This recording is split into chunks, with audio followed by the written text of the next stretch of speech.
À l'occasion du point de presse organisé par les petits-fils de Simon Kimbangu, des lignées Kisolokele et Diangenda, en leur nom, nous tenons à vous remercier très sincèrement d'avoir répondu à leur invitation, malgré vos multiples occupations. Et vous souhaitons la bienvenue dans la résidence du premier fils de Papa Simon Kimbangu. Nous avons cité Charles Kisolokele, dénommé résidence Maman Mouilo, leur grand-mère. Après 25 et 23 ans de séparation familiale, ils ont décidé d'aller rencontrer leur frère aîné, Papa Simon Kimbangu Kiangani, l'aîné des garçons, avec les autres lignées Dialungana, le mardi 29 juillet 2025, en Kamba, leur village natal. Après plusieurs années d'absence, il est à préciser que cette rencontre s'inscrit dans le cadre purement familial. Ça n'a rien à voir avec l'Église. Depuis le 22 juin 2025, date à laquelle ils ont annoncé leur voyage en Kamba, beaucoup de contre-vérités ont été dites. Et pour dissiper tout malentendu, aujourd'hui ils ont décidé de tenir ces points de presse. Je passe pour le présenter sommairement. Nous allons partir de gauche à droite. Vous avez à ma gauche ici, c'est Papa Charles Diangenda Kisolokele, le fils de Papa Diangenda Outima Joseph. Au milieu, nous avons Papa Kisolokele Christophe Tousimbana, fils de Papa Charles Kisolokele. Et enfin, nous avons Papa José Diangenda Kisolokele, qui est le fils de Papa Charles Kisolokele. Ils sont trois ici. Tous ne sont pas là. Ils sont seulement représentés ici. Les autres ne sont pas venus. Sans plus tarder, pour ne pas abuser de votre temps, nous allons accorder la parole à l'orateur du jour, un de leurs, pour débuter ces points de presse. Je vous remercie. Merci beaucoup, Papa Fango, pour l'introduction. Et nous remercions aussi toutes les chaînes présentes, parce que vous avez bien voulu répondre au point de presse que nous voulons tenir. C'est pour cela que vous recevez toute notre gratitude, et pour tous ceux qui nous accompagnent dans la prière, dans cette démarche combien spirituelle. Nous vous remercions aussi pour cet accompagnement-là. Et effectivement, comme Papa Fango l'a dit, c'était important que nous apportons quelques éclaircissements quant à cette démarche que nous sommes en train de faire.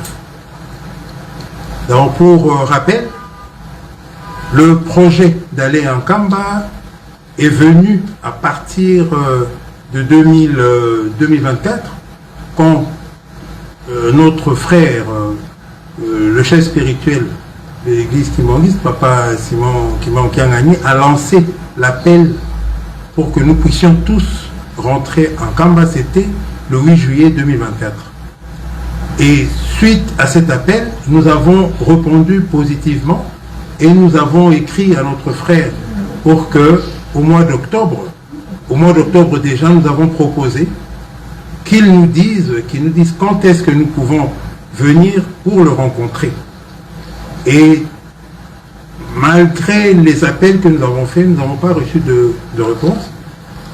Et quand nous nous sommes rapprochés du 8 juillet 2025 de cette année, donc, on s'était dit qu'une année c'est quand même beaucoup depuis l'appel a été lancé, surtout que auprès de certaines personnes, il apparaissait que c'est nous qui étions contre cette rencontre-là parce qu'on n'a pas fait suite. Alors, c'est pour cela que nous avons entamé la démarche actuelle et nous avons proposé que nous puissions venir en Kamba le 8 juillet. Mais vu que la date était quand même assez proche du moment choisi, c'est pourquoi on a dit on va repousser un peu plus pour qu'on donne le temps à Papa Simon et à tous les frères qui sont en Kamba de s'organiser pour nous recevoir, toujours dans le cadre familial. Parce qu'on voulait préciser, cette rencontre-là se situe dans un cadre familial, c'est très important. Parce que c'est les premiers contacts. Alors on ne voulait pas directement venir parler de l'Église, mais on voulait d'abord parler de la famille, parce que c'est la cellule, c'est notre cellule de base. Et c'est pour cela que nous avons proposé la date du 29 juillet, qui est significative pour nous, parce que c'est cette date-là, principalement, qui a connu l'accident de Papa Diangenda quand il allait à Tchèle voir son frère, Papa Kisolokel. Et cet accident-là, pour le kimbanguisme, représente quelque chose de très important. Et alors, c'est pourquoi nous l'avons choisi comme date, pour pouvoir faire cette rencontre-là. Et nous avons écrit justement pour donner le temps, pour dire à notre frère, à notre grand frère, qu'on arrivait le 29. On l'a laissé le temps justement pour qu'il ait le temps de s'acclimater ou de se préparer quant à ça. Mais, étant donné qu'on n'a pas reçu de réponse, on s'est dit, puisqu'il n'y a pas de réponse, ça veut dire qu'il y consent. Parce qu'on dit qui ne dit mot, consent. Donc on considère qu'on était d'accord sur le principe. C'est pourquoi c'est cette date du 29 qui a été arrêtée, et c'est en cette date du 29 que nous irons en Kamba pacifiquement.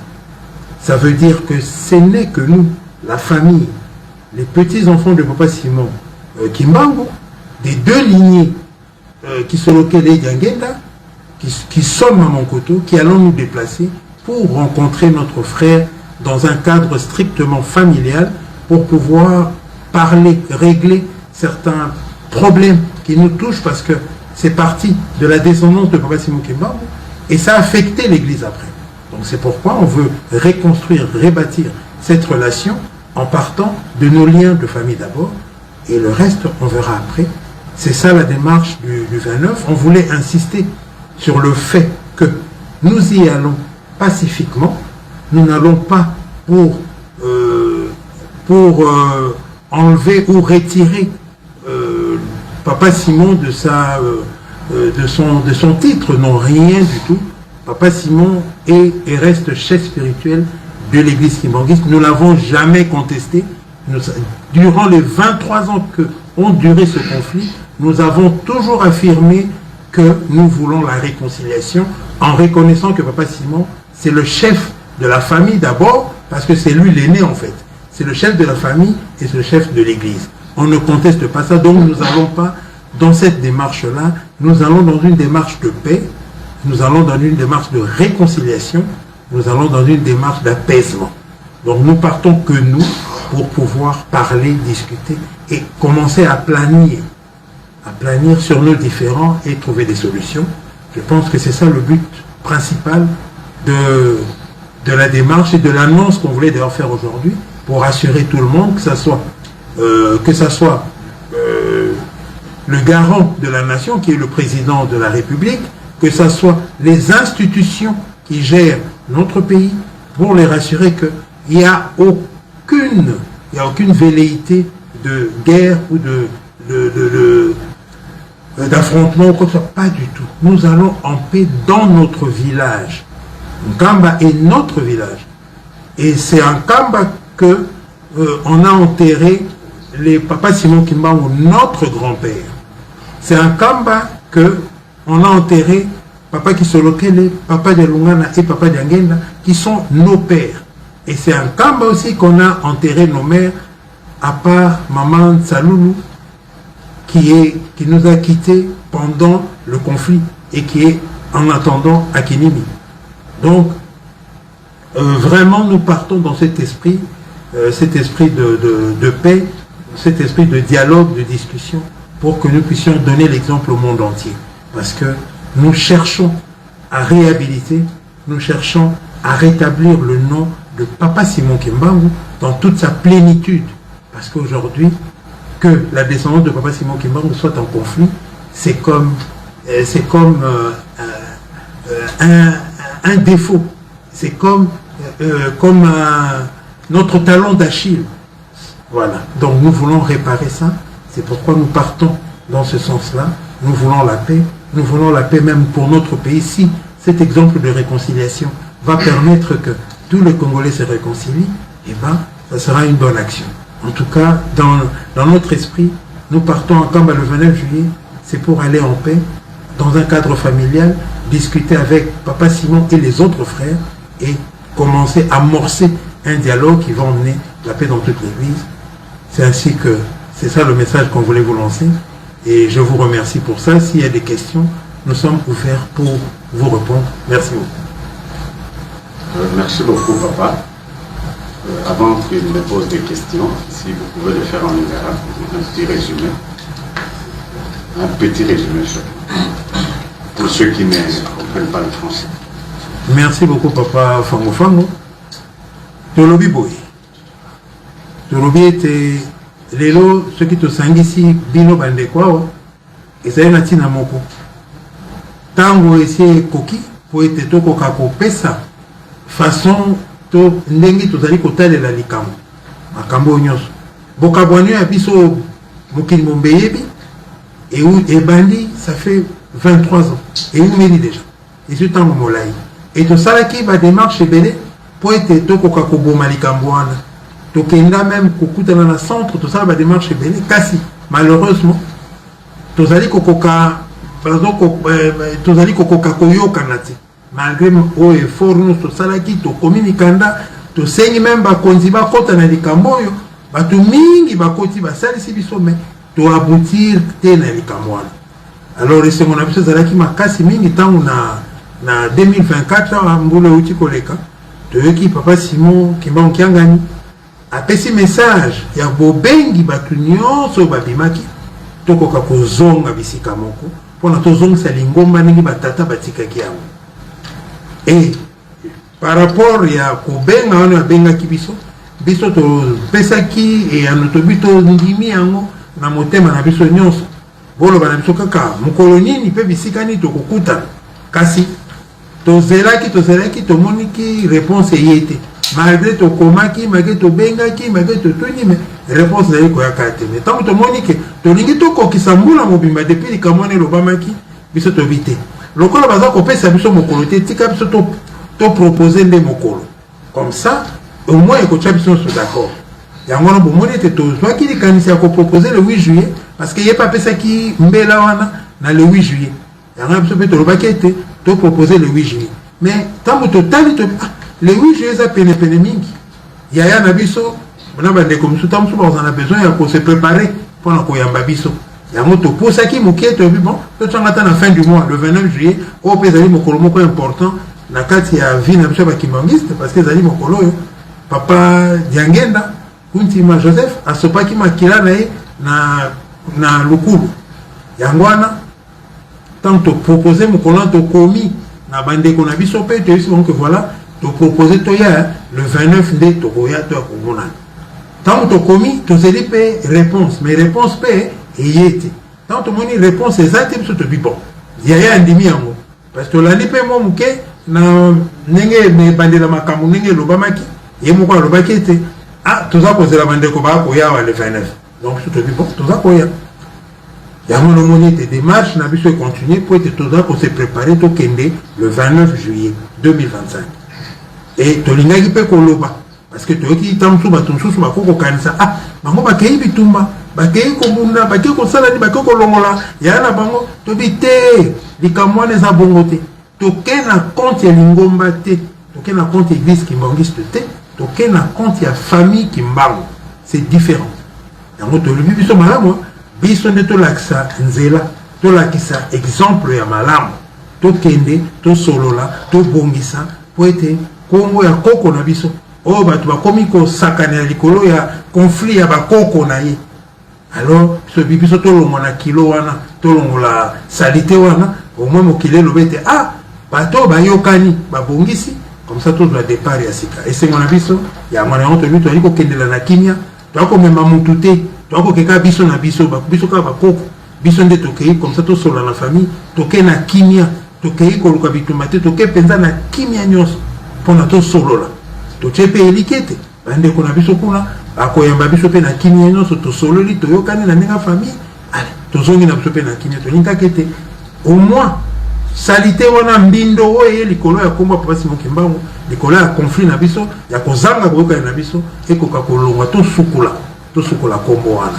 ya wana démarche to ali kosala et ya moto lingaki ta vanto kende mokili mobimbe yebete bakoko Simon Kimbangu bazali ko kende na mboka na bango parce que nkambe ya mboka na biso to lingi to kende na mboka na biso to kende na kimia to kende pona ko bongisa pona ko panzate pe onyo se koleka na sima elekana na kimia kaka yango na pe to lingaki mokili yeba yango pona te balati sabiso loko moko balati sabiso elamba moko ya mabe to ali na yango te to ali ko kende ba to kende vraiment na ndenge ya ba homme de paix ba lobiete oya ko benga mwana ya Nzambe ezali mutu alukaka kimia oya mema kama malamu biso to lingi ba benga biso bana ya Nzambe yango to lobi to kende to bongisa to ko ka ko kimia na likambo ezali ko tungisa biso ya mwana o bomonete to bengisa kibino au moins tolo baliloba bokoka koyoka bopanza na mokili mobimba pona ko ebete makile ya papa Simon Kimbangu ba descendant kuna ya papa Simon Kimbangu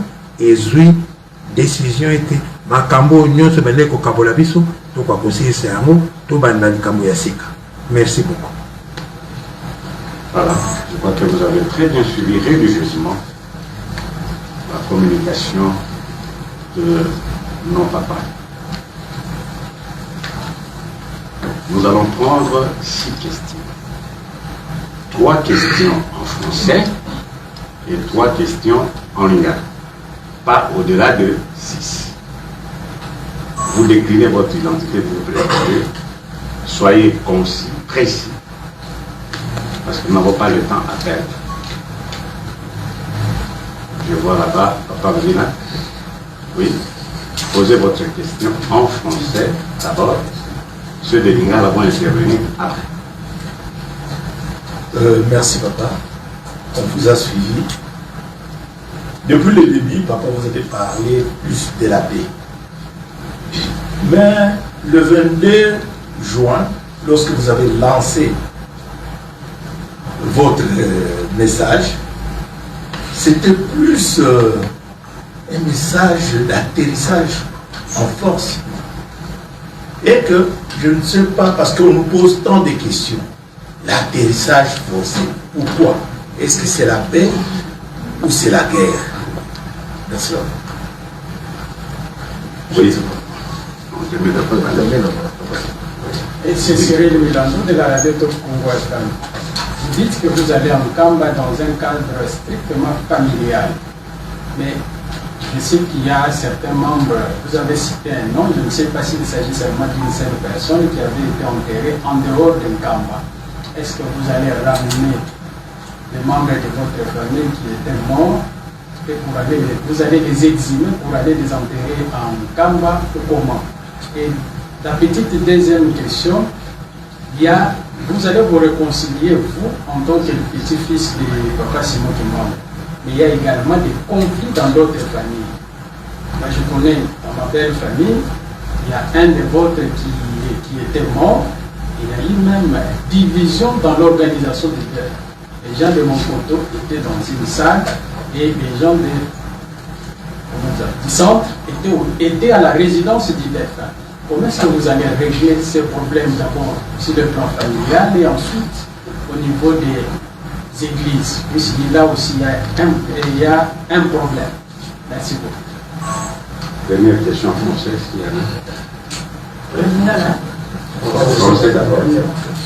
S'il n'y a pas de questions en français, on passe directement. On répond d'abord à ceux qui ont posé des questions. La dernière question en français. Nana Mangaba, Univers Télévision. Papa, nous voulons savoir quelle est votre joie de rencontrer votre frère après 23 ans. que le votre joie? Est-ce que vous le faites par exprès pour montrer que vous avez les droits, ou bien c'est vraiment le souci pour aider notre peuple? Merci beaucoup. Je reviens à la question de Papambi, là, par rapport à l'atterrissage forcé.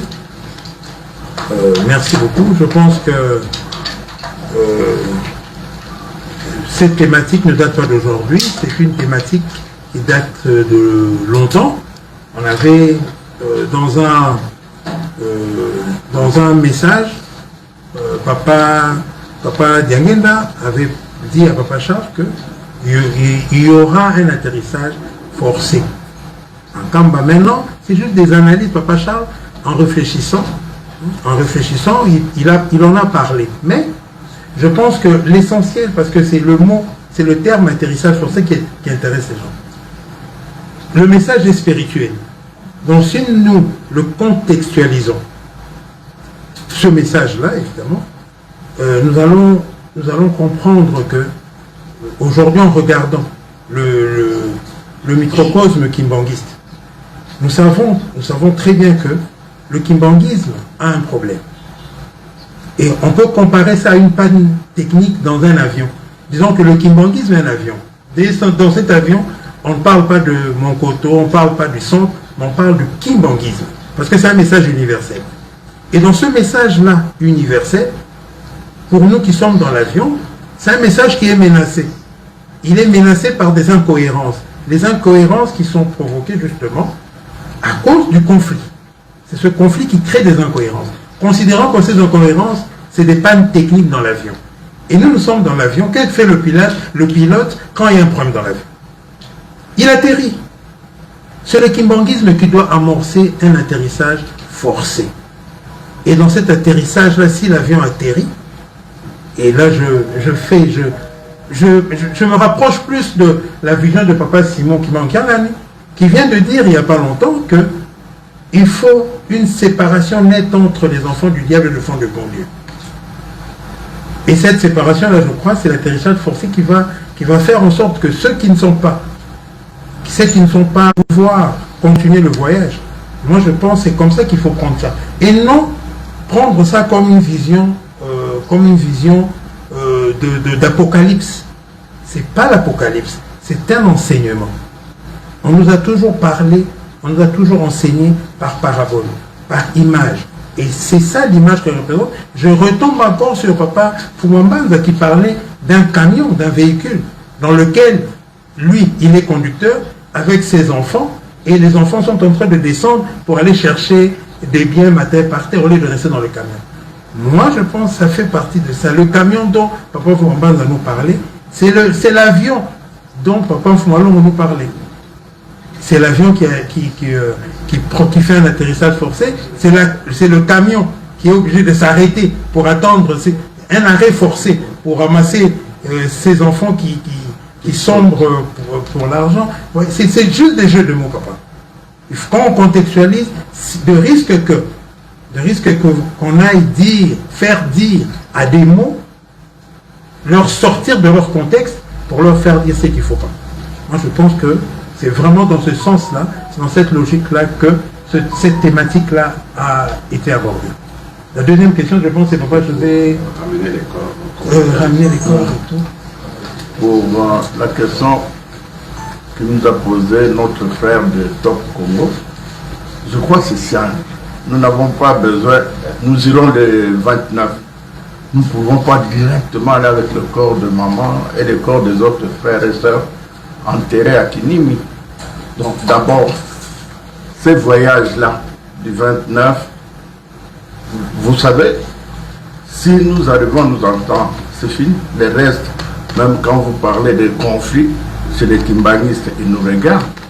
Il suffit que Papa Joseph, Papa Christophe, Papa Charles parle avec Papa Simon, arrive en Kamba, mais vous ne pouvez pas vous imaginer, les choses vont s'accorder comme ça. Les gens vont commencer à se parler, et le corps de notre maman, notre chère maman, Papa Christophe a parlé de corps, parce que c'est la maman d'abord. On a enterré notre maman là-bas, à Kinimi, on a enterré nos frères là-bas, nos sœurs là-bas, en pleine brousse. Vous ne pouvez pas vous imaginer ce que ça nous fait. Vous avez épinglé un problème aussi important.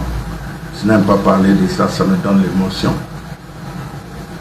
Mais vous savez, c'est pas possible. Nous, kimbalistes, qui pouvons prêcher la paix, c'est par nous, les gens qui prêchent la violence, ce n'est pas Kimbangu. Si Papa Simon Kimbangu a réussi dans sa mission parce qu'il a prêché la paix, n'eût été cette paix-là, la non-violence qu'il a prêchée, c'est ce qui a fait que l'église kimbanguiste devienne ce qu'elle est devenue aujourd'hui. Malheureusement. Donc, même pour les familles divisées, comme vous l'avez bien dit, il suffit que les petits-fils de Papa Simon Kimbangu se mettent ensemble, tout va aller et vous verrez vous-même, sans effort, les gens vont se réconcilier parce que les gens nous observent. C'est cette réponse-là. Même les familles divisées pour de fêtes, vous allez, les gens de Mokoto, une fête à part, les gens de Nkamba à part, tout cela prendra fin. Et nous sommes conscients. Il y a aussi une question sur l'impression que vous aurez lorsque vous allez rencontrer votre frère. Ça fait cher. Je crois que ce serait c'est vraiment un retrouvaille, on va se retrouver ensemble. C'est de la joie que nous avons partagée, c'est pas l'amour. Parce qu'on s'aime toujours, quel que soit comment, pendant cette division, nous n'étions pas ensemble, mais spirituellement, nous étions ensemble. Pourquoi? Dans nos prières de tous les jours, on fait toujours allusion à notre frère, ou bien de la famille, en partant de Yamari, Papa Simon, Maman Christine, Maman Émilie, sont des aînés, jusqu'à Maman Solange, une autre cadette. Ça nous parlons toujours dans le sens qu'on puisse se réconcilier, parce que nous avons fait l'unité de cette famille, notre cheval de bataille. Cela veut dire tout simplement que il n'y aura pas de difficulté, c'est un sentiment de joie de se voir avec nos frères. Parce que nous partons d'abord, comme l'a bien souligné Papa Christophe et Papa José, nous n'allons pas là-bas pour créer encore une autre situation. Non, c'est plutôt pour arranger certaines choses. Là où il y avait des zones d'ombre, on pourra réparer ça au fur et à mesure que les choses vont se... On va se retrouver de temps en temps pour créer notre calendrier pour répatriement des corps de nos mamans, de nos frères et sœurs qui sont à Kénimi. Et ça viendra au fur et à mesure. Même de nos enfants qui sont enterrés aussi à Kénimi. Je crois que pour ça, en tout cas, maman journaliste, il n'y a pas de problème. C'est la famille. C'est la famille. Je ne vois pas pourquoi on doit aller avec, comment dirais-je, avec des mots méchants. Et pourquoi tu nous as fait ça? Pourquoi? Non, c'est pas ça. Sinon, on ne va pas régler le problème. On va arranger d'une manière de telle sorte que le nouveau, bien ancien visage de l'Église, cette image qu'on a vraiment, comment dirais-je, on a changé cette image de l'Église. Nous voulons absolument que cette image-là d'antan revienne de nouveau. C'est comme on dit même que le linge sale se lave en famille. C'est tout à fait naturel que nous y allons. C'est notre village. Et vous allez nous dire, mais pourquoi pendant 23 ans vous n'êtes pas allé là-bas? Ça c'est encore une autre chose, mais on verra ça après. Laissez-nous d'abord partir là-bas, arranger ça en famille et on verra le reste.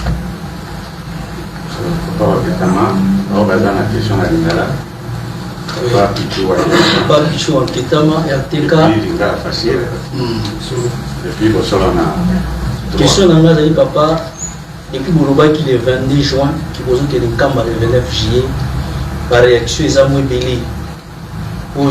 C'est comme si bande de Baza Kobanga, que Bozo Kendekuna, moi, Makama B, Bozala, nous tenons l'autonomie, nous payons un message pour nous apaiser.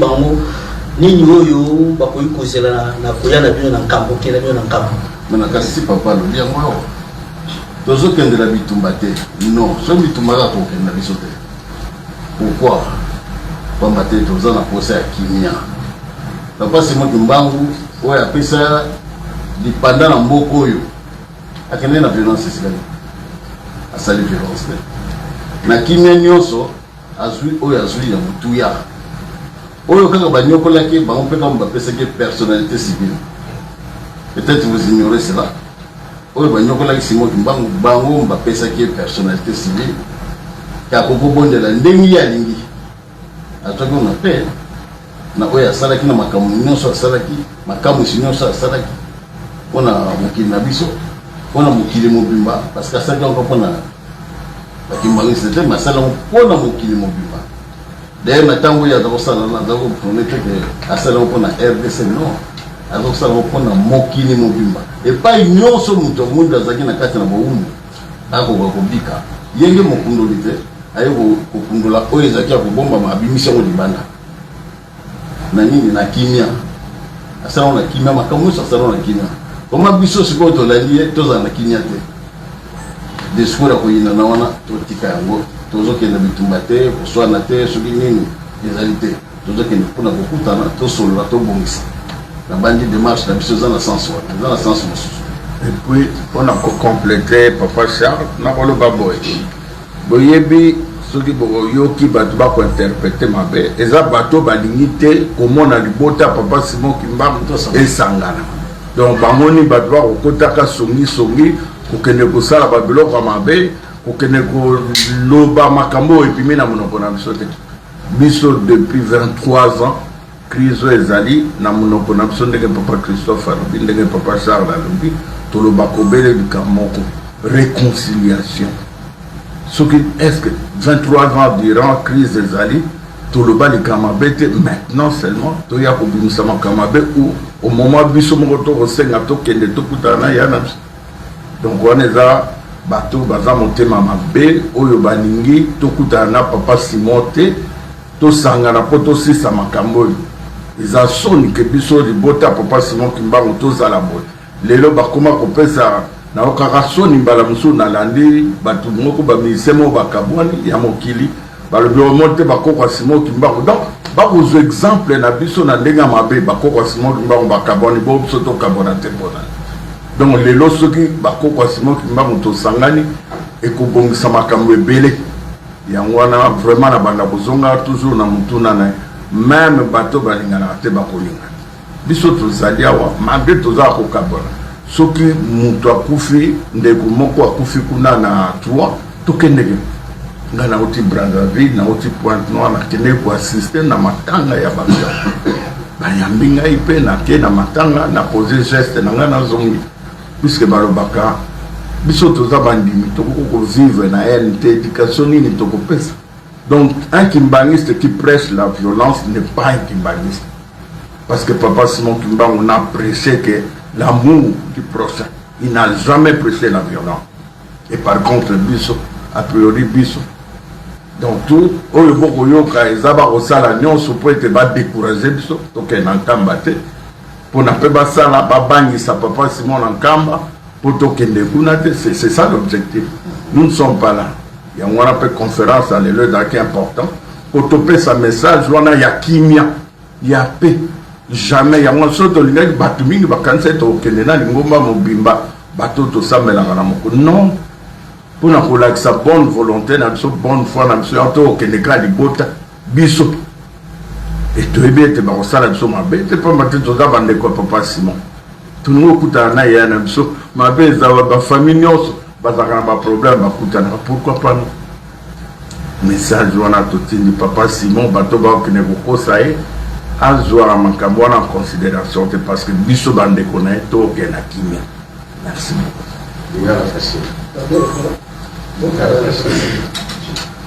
comme on a eu jamais pas on a facile. Quand on a parlé, quand on a dit ça fait 23 ans, ils étaient les mecs juste là, nous qui baliste, les mecs qui nous aiment sur ma casse, ma casse n'est pas le cas.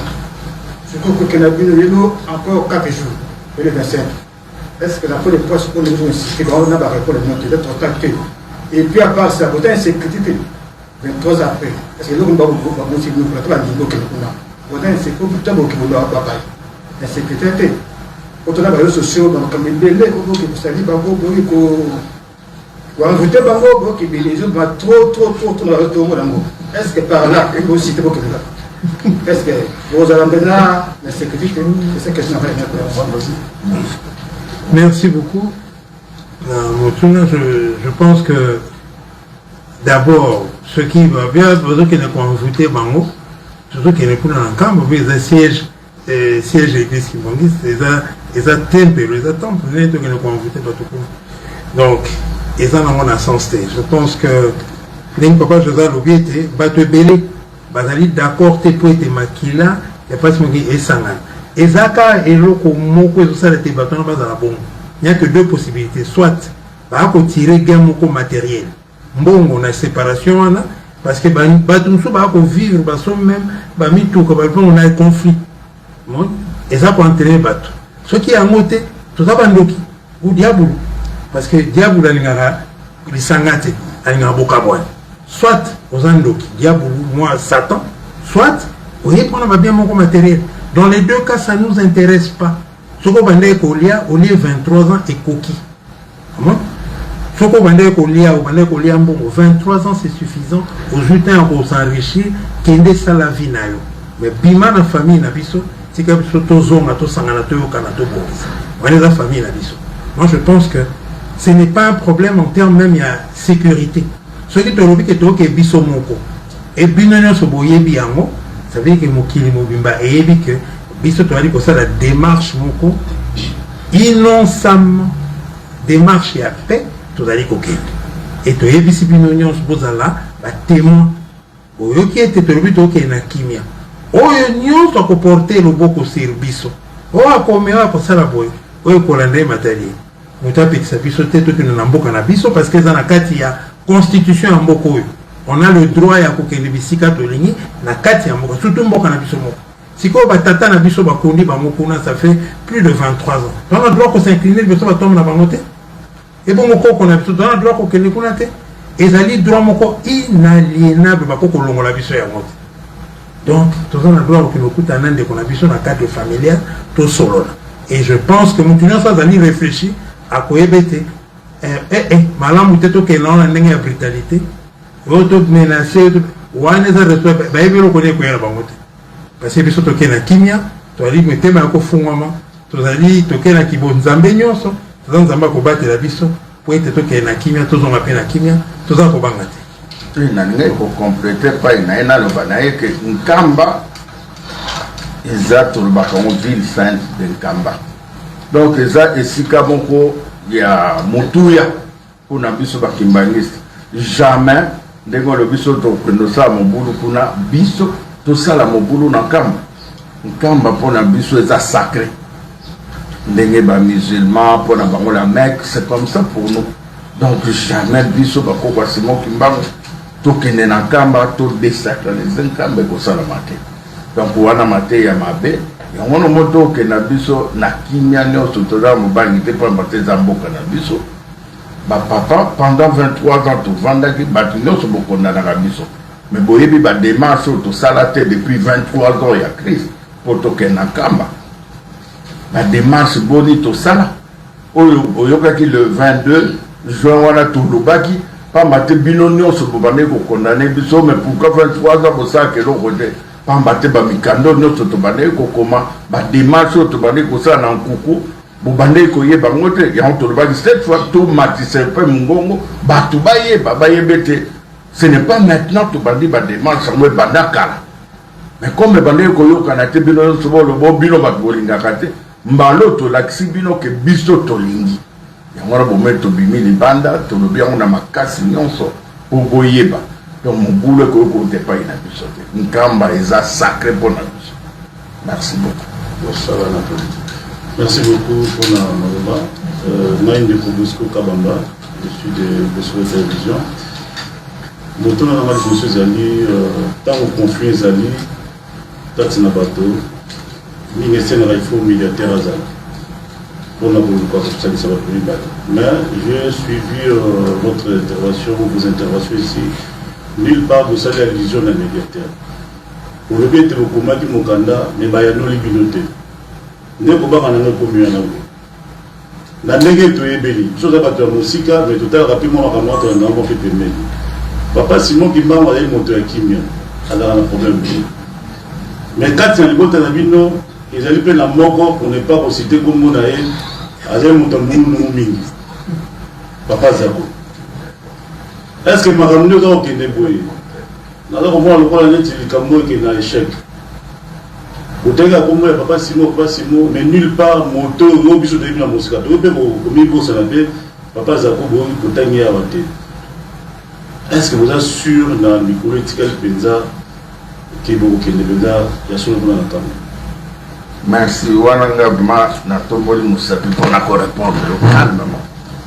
Vous savez, balobaka soko lukape vous en avez besoin ya kokende mbeli na siko likambo ko pesa bato argument te balobaka ko ya sulte po batangi yo mtotani kombo wana ngana tangi ya mote totangi ya mote po tolingi mobulo ezala te balobata ba ko ya sulte ezala argument po ete biso to babo ya tokena kamba ya mwana tolobi so eboli ko lukana pe tango tokozala biso moko tokobomisa likambo wana ya ndeko na biso ndenge olobi mais ya solo nalobi na bino pendant 23 ans ya crise bolobi médiateur naza te c'est faux nayebisa bino moto ya liboso médiatrice c'était Mama Sifa natangi kombo na ye la crise oyo ebandaki abengisa biso ako bandeko nanga bazali tokitaki awa abandaki kovanda kote ya bureau ya PPRD ezali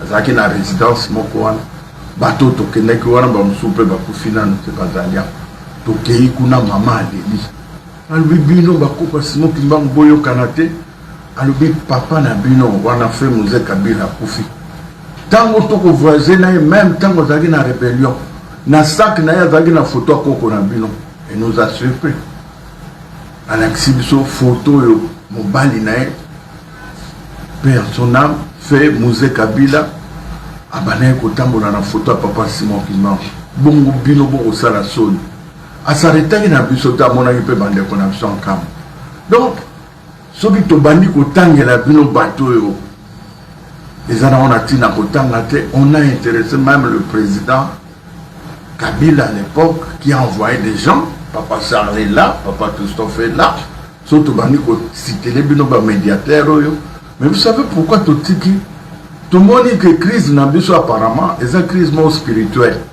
tolobi totia bato bakota mutu wana kobeta tolonga mutu na sisi crise abakokwa Simon Kimbangu ya mwana biso totelemi biso moko tozwi likanisi tobi tout le monde qui est président de république atindi bato ebele ekobonga te bomona te ke likambo eza wana voilà ndeko na ngai yango nomoni mbalo totelemi biso moko toboyi médiateur toboyi totinda bato tokende nanu biso moko pamba te koconcerne biso eza soni biso bamikolo bo batata boyi tobengaka toujours tolelaka toujours bato bayako bato wana mpe mosusu akokende kuna baconvaincre ye ndenge mosusu donc ndeko na biso otangi soki ye moto akozala na base ya échec makambo moins biso na misu ya presse ya mokili mobimba ndenge papa Christophe alobi ndenge papa Charles alobi bino bozala batémoin na biso te tokokende na kimia yango na toboyi na biso bamédiateur papa Simon totindelaki balettre na nkusu topesi mutu toyebi ekomi alobi nakomisi papa Simon ozwi mpe mokanda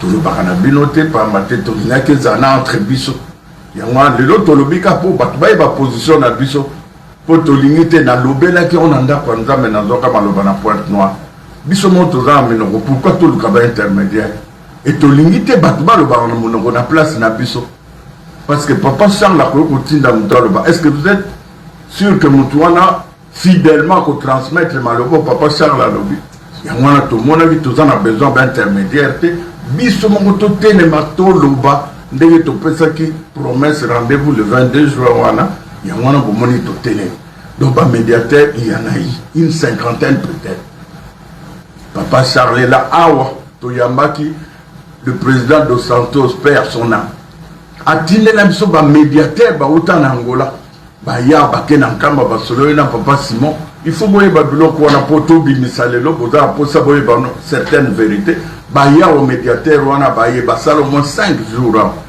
bakena nkamba baye komona biso balobi voilà bino bacondition na bino tolobi pour la paix ya lingoma na biso biloko même batitre na biso chef spirituel adjoint to brada mobozo na bino on n'a pas besoin de ça parce que mokonzi ya lingombo papa Simon Kimbangu azalaki na titre mon côté papa Diange na l'air azwiki bokonzi alobaki eloko eleki motuya na lingomba na motu ezali titre te titre ya moneno eleki ezali ya kimondimi que ça mon maître chrétien, c'est ça. Ce qui est mon papa dit ça, bon, biso to s'accrocher dans ma titre. Donc voilà, papa, Batou Belé, Dos Santos, le président Dos Santos a envoyé déjà. Tu vois, qui a dans le salon, papa qui sont locaux. Papa Charmé, frère. Le président Yanga, mon président Sassou, il a envoyé aussi des médiateurs. Donc, Crisoyo, il y a tout le monde qui est même notre président, Bouyoka, qui est le président, son excellence, le président Félix Tshisekedi. Quand il est allé en Kamba, il a dit Papa Ngana Lini Boyoka. Boyoka qui a mort. Donc, c'est tout le monde, tous ces gens, pourquoi et s'imiter Bami Kondiambo, comme ça, tout. Congo, Brazza, Congo, Kinshasa, Angola. Tout le monde, il y a autre chose. Donc, c'est un problème spirituel. Tout réglé spirituellement. Donc, papa, bah, médiateur, il y en a. Il y a merci beaucoup. Joël Baba, et puis aussi, c'est mon papa, en village avocate. Merci beaucoup, papa. RTK Brazzaville. Maintenant, la mise à l'île, pour l'indice, je vais m'exposer la bien malade. La démarche, nous sali et les autres, il faut comprendre que les médiateurs peuvent bénir ma casse, pour tout être dans ma tambour, mais aboutir. Les lots, vos décisions, vous lancez à travers le monde, ils ont qui n'a raté, vous raté, vous pouvez rater, mais les lots, vous lancez, ils sont tous allés pour qu'il y ait vraiment. Donc les 29, vous reculez. Mon tabac à l'épion dans ma la disposition sécuritaire, nous, nous, pour la Bokoma, Tina Moka Kamba, Bosolo, Lipe Bosolo. Parce que nous avons eu un piège na épée, Bokomi Boleti, mais bon, mais c'est parce que alors que nous avons disposition sécuritaire, nous, papa va préconiser ton basui pour que nous soyons dans merci beaucoup. Papa, la disposition sécuritaire, nous retournons. Disposition du bosseuse à Ganzam. Nzambe, Mtazali, combattre la mission jusqu'à ce jour, c'est lui qui nous protège. Comme on a eu Tata Nzambe, comme on a eu Koreyesu, comme on a eu Papa Simon Fimam. Tu as vu ceux qui vont Bazali Banane. Même la médiation, par rapport à Papa Diangela. Nabande Konae, papa qui sont lequel, papa Dialungama. Papa a répété, même Nanda Kwanzambe, à Kolbana, Bisso était. Yo Monawa Pingana, dans un conflit, moi, c'est Nangaï Mama Bibi, n'a que nous Tata Wanzungasa. Je crois que tous les qui me mandent le savent très bien. Mettons-nous d'accord. Nous n'avons pas tiré une épreuve. À Tébis, une épreuve pendant 23 ans. On a tenté partout, ça n'a pas abouti. On va dire, les lobos, on va lobby, on va beaucoup y aller. Quand on va lobby, on a moi c'est l'angle maman bibi. To soigner, to kamatani, n'a que nous kamutu mosusu. Aya pour Bani Sabiso. Dieu est jaloux. Dieu est vraiment jaloux. Il y a tellement de conflits au monde. Dans notre pays, dans l'église, partout, il y a des conflits. Ils viennent aussi ils viennent chez nous aussi demander conseil. On leur donne des conseils. Mais pourquoi pas nous autres, nous-mêmes, se mettre autour d'une table et résoudre tous ces problèmes-là? Est-ce que ça a été dit? Je reviens à ça. Parce que papa, nous sommes dans la spirituelle. Nous sommes dans la spirituelle. Ça va déjà qu'il y aura des conflits. Il y a un moment où que si vous avez un peu de temps, vous avez un peu de temps, vous avez un peu de temps. Les gens nous sont mis les autres. Si vous avez s'ajouter, papa Simon Kangani, à s'ajouter la carte de Cambo et tout le Kenya. Si vous avez un papa, combattre lui. Si vous avez un peu de temps, et pas y a Koko Nabino en Boyate. Allez-y comprendre que des marches d'abord dans ce sens-là, ils ont très bien énuméré cela, ils sont clairs là-dessus. Par rapport à ça, sur le plan sécuritaire, nous avons tout mis, nous avons mis ça, et ya mokili pamba te tozali ba congolais. Tozali sous-congolais, nous sommes des Congolais. C'est tout à fait normal que l'État peut à garantir le permission. Parce que nous sommes Congolais. On vient de faire allusion à la Constitution tout à l'heure. La Constitution nous permet d'aller partout s'installer dans notre République de la RDC. Je peux aller à Lubumbashi, là où nous voulons. Et personne ne va nous inquiéter parce que nous sommes chez nous. Et de surcroît, Nkamba, c'est notre village natal. C'est parce que pendant 23 ans, on n'a pas voulu qu'il y ait Benson. On a évité ça. Nous avons évité ça pendant 23 ans. Nous nous sommes dit non. Allez, par la force, ce ne serait pas une bonne chose. Mais voilà, là où nous en sommes aujourd'hui, nous y allons le mardi, le 29. Je passe le mardi, je crois. Nous allons le 29. Et nous mettons Dieu au centre de tous nos problèmes. C'est une démarche d'abord spirituelle. Et je sais que nous serons accompagnés par... l'État va nous accompagner dans cette démarche. Voilà tout ce que je peux vous garantir pour ça. Merci papa. Papa, pour reconnaître que vous êtes de la famille. Nkamba, dans le siège, il y a une église kimbaniste. On a mis Bolingi Kakarakamba. Pourquoi pas Bokende na Mboka na Lukengo? Parce que vous parlez famille. Tout l'année, discours, il y a là, il y a Bambuta, il y a ça. Bapé, qui sont le minimique. Nkamba, Ezali institution, Ezali Ngomba. Et bien, nous pouvons reconnaître bien pour le minimique, tout ce qu'on kende, Okutana Yana. Linkamba, Lingomba, Pepe, pour la Linkamba, Linkamba. Je ne sais pas. Non, non, non, papa en ville. Papa. Non, non, sommes en Bélan Kam. Personne n'a une réponse. Oyo Yebi. Réponse à Pessisso, le 2012, Basombi Nkamba na Ingomba, Basali certificat d'enregistrement. Aujourd'hui, et Sali plus de 3 ans, il a Dakar. C'est un faux problème.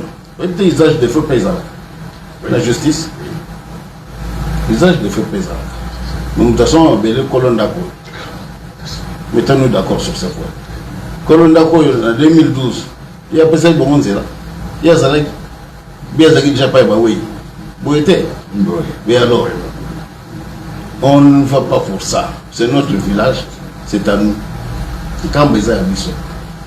Les gens qui nous exhumer ma corps à papa na Bissot, ça sera vraiment de l'impolitesse. Et vous avez un manque à sagesse. Non, nous ne partons pas pour ça. Nous voulons tout simplement la paix. Ils ont m'appelé à Coco na Bissot. Ils ont dit que Mokate en 2012. Non, la Tegala qui bango en 2012. Non. Parce que nous avons dit que papa qui sort auquel. Nous avons m'appelé wana. Et pourtant ils ont m'appelé à Yemoko. Ils ont m'appelé à Yemoko. M'appelé on les a dit il y a Yemoko m'appelé wana papa qui sort auquel à Somaki. À Somaki on a bon on a yé. Alors je vois très mal. Ceux qui n'ignorent parce que non, les gens ont été les appels sujet du jour. Ils sont qui miezala, Libota et Zonga Bomoko. Comme ça, on va voir le reste, ce qui va se passer. Parce que ça démarche d'abord la famille, rien que la famille. Quand on peut dans un amassolo, on va au les alliés qui ont Bisso Moko Kaka. Le 26 août, on a ça papa Simon le 25 là, tout quand on Bisso na Bisso. Personne n'était là. Personne. Donc, papa, on a encore complété, papa, ça. Aujourd'hui, pour l'année, quand Kamba, on va bien jouer Kamba, mais papa, Simon, dans un Kamba, je vais vous révéler ça secret, mon con. Papa Simon, dans un voyage, je peux me tromper. Il fallait y aller à Kinshasa ou bien que des Brazzaville. Nous nous sommes dit, ah, et vous allez plutôt couper, ce gars est à Kinshasa. Tout le monde est dans le centre d'accueil. Parce que Bissot, ce n'est pas partout qui n'a pas ça tout le temps. Donc, surtout que n'a pas un camp limité. Mais là, soit dans un voyage, il y a un Kinshasa, tout le monde est à Kinshasa. Donc, Bissot, tout après, tout le monde est partout. Vous savez, je veux aussi vous dire quelque chose. J'étais là, à l'époque à président Kabila. Il a proposé, tout que nous coûtons à Papa Simon dans Lubumbashi. On a organisé cela, mais comme toujours, pourquoi le Zamba n'a été ça? Moi, j'étais là, j'allais tout le temps là-bas, tout le temps. Donc, au mon avis, ce n'est pas. Et puis, tout le monde, parce que ça lié mon cousin, les camots, tout le monde, ça puna, mon toit, au bébé, ça m'a tendu. Voilà, et engagé, biso, pas battre les camots, ça m'a dit, à moins que vous voyez que Valère, il y a place au Batanite.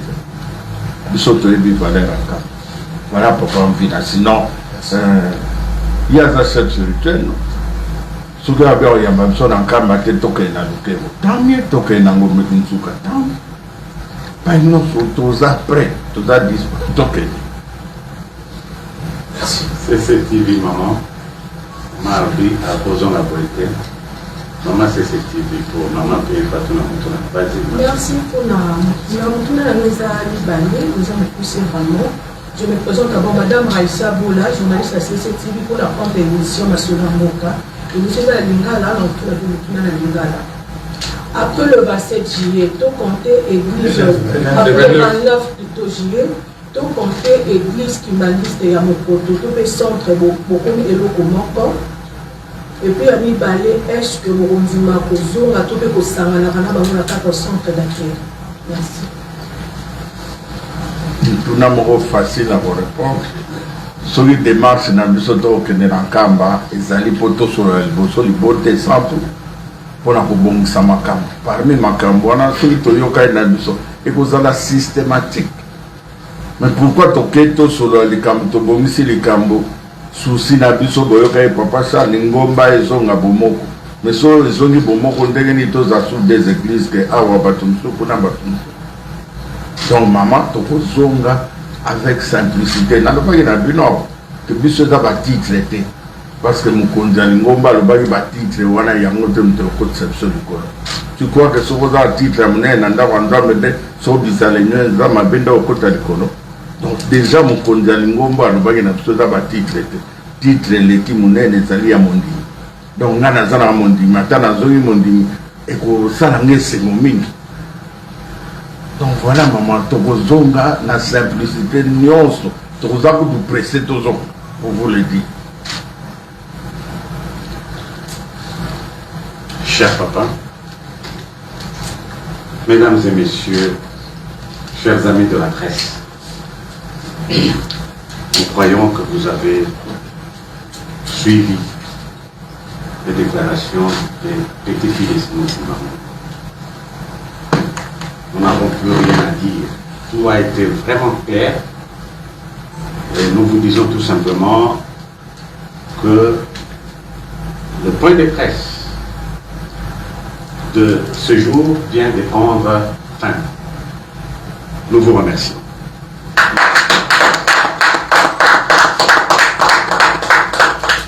Ben, du coup, tu veux monter à vous remercier, Binon, parce que Boyaki nous t'attendons, tu veux excuse, il y a un petit point moi. Donc, l'État n'a quitté Brazzaville, n'a eu tout le monde a un point de presse tellement natina, il y a un point de presse de respect, tout ce qui est bon, c'est un retard, tout le monde. Ah, tu as besoin ça. Il y a notre sœur, maman Micheline, qui n'est pas là. Même quand on a besoin de la poto, du bosso, les canissés d'arrêt, du bota moubimba, et Simon Kimbam. Lignée qui se locale dans la lignée d'Yangé, dans tout ça. Malheureusement, Boye, il va me faire la photo, il va avoir responsabilité. Mais bango peut souci, n'a pas la haut et biso de ça. Celui qui a peut-être trouver une deuxième fois pour monter, il botter à Simon Kimbam, donc merci mingi na tana bino précieux au bébé pour na pour faire la biso toloba to ngai bino ko da témoin bo pande la biso sangwa kitoko que ya solo ndenge batumsu banguna o batamonte mama be balinga mabote sangana te ba koloba o tiango na motema te o biso tolobi yango ndeza na motema na biso. Donc tout ça va porte parole musu te so do ki mutalobi na kombo na biso te. pamate biso moko tozali topréféré s'assumer. Et moi bomoni tolobi na bino vraiment merci une fois de plus toriyebi ete bokotransmettre aussi fidèlement maloba na biso ezala na eloko mosusu te. Donc voilà, merci une fois de plus Nzambe tata Nzambe mwana papa Simon Kimba au grand-père naso apambola mutu nyonso alexilaire na yao apambola bino apesa bino ya mingi na komba tata mwana kimolimo santo amen.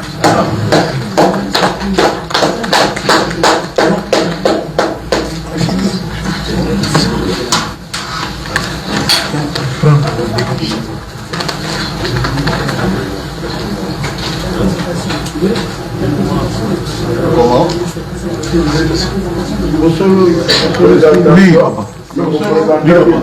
Oui, non, je parle par rapport aux journalistes, c'est vraiment les dents. On a déjà pas arrêté. Vous filmez ma photo dans le courant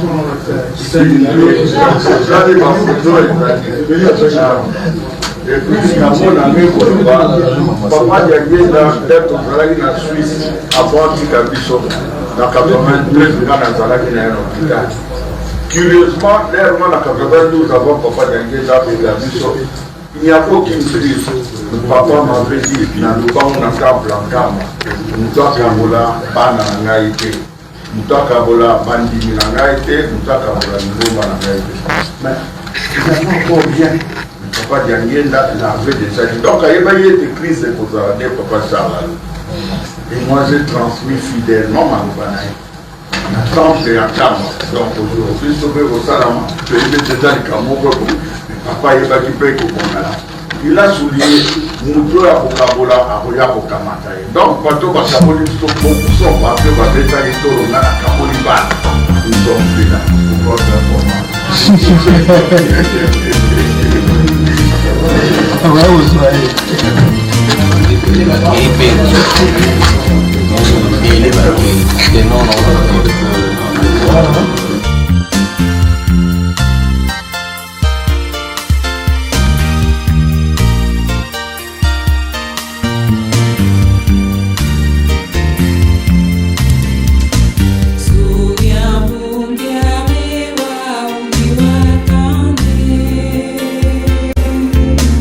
Hakia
Socorro.